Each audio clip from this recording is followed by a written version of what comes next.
Hello ಗುರು, ಬೆಳಗಿನ ಎಲ್ಲರಿಗೂ ಶುಭೋದಯಗಳು. ಬೆಳಗ್ಗೆ ಎದ್ದು ನಮ್ಮ ಅಮ್ಮನ ರೊಟ್ಟಿ ಹಾಳಾಕ್ ಬಂದು ದಾಳಿಂಬ್ರೆ ಗಿಡದ ಹತ್ರ ಬಂದೆ. ಔಷಧಿ ಹೊಡೆದೆ ಗಾಯಿಸಿದ್ದು ಹೂವು ಎಲ್ಲ ಉದುರ್ತಿದ್ವು.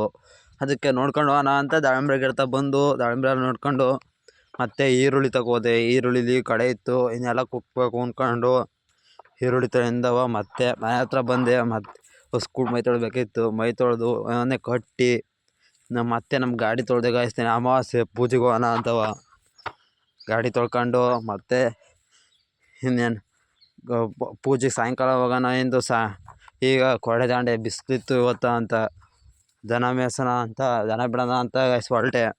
ದನ ಬಿಟ್ಕೊಂಡು ಮತ್ತೆ ಅಲ್ಲಿ ಹೋಗಿ ಕೈ ಬಿಟ್ಕೊಂಡು ಎಲ್ಲ ಬೀಳು ಈಗ ರಾಗಿ ಕೊಯ್ದುಬಿಟ್ಟವ್ರೆ, ಎಲ್ಲೂ ಹೋಗಂಗಿಲ್ಲ. ಅದಕ್ಕೆ ದನ ಕೈ ಬಿಟ್ಟು ಎಲ್ಲ ಪೂರ್ತಿ ಸುಮ್ಮು ಮತ್ತೆ ಕೊಡೆ ಹಾಕೊಂಡು ಹೊಲ್ದೊಳಗೆ ಕೂತ್ಕೊಂಡೆ.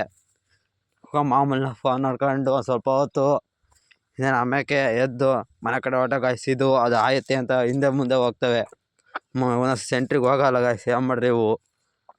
ಮತ್ತು ಮನೆ ಕಡೆ ಬಂದೆ. ಮನೆ ಕಡೆಯಿಂದ ಸೀದಾ ಮತ್ತೆ ದನ ಕಟ್ಟಿ ನಮ್ಮ ಇದು ದೇವಸ್ಥಾನಕ್ಕೆ ಹೋಗೋಕ್ಕೆ ನಿಂಬೆ ಹಣ್ಣು ಇರಲಿಲ್ಲ. ಅದು ನಿಂಬೆ ಗಿಡದ ಹತ್ರ ಹೋದೆ. ನಿಂಬೆ ಗಿಡದ ಹತ್ರ ಒಂದು ಇರಲ್ಲ ಗಾಯಿಸಿ. ಕೊನೆ ಮೂರೇ ಸಿಕ್ಕಿವು. ಅವು ಕುಯ್ಕೊಂಡು ನಮ್ಮ ದೇವಸ್ಥಾನಕ್ಕೆ ಬಂದೆ. ಸ್ನಾನ ಮಾಡ್ಕೊಂಡು ದೇವಸ್ಥಾನಕ್ಕೆ ಬಂದು ಪೂಜೆ ಮಾಡಿಸ್ಕೊಂಡು ಹಣ್ಣು ಕೈ ಮಾಡ್ಕೊಂಡು ಇವತ್ತು ನಮ್ಮ ದೇವಸ್ಥಾನದ್ದು ಜಾತ್ರೆ ಮೀಟಿಂಗ್ ಇತ್ತು ಗಾಯ್ಸ್. ಅದಕ್ಕೆ ಸಖತ್ತು ಜನ. ನಮ್ಮ ಗಾಡಿ ಪೂಜೆ ಮಾಡ್ಸೋಕ್ಕಾಗಲ್ಲ ಸುಮ್ಮನೆ. ಮತ್ತೆ ಇನ್ನೊಂದು ದೇವಸ್ಥಾನದ ಹತ್ರ ಬಂದೆ.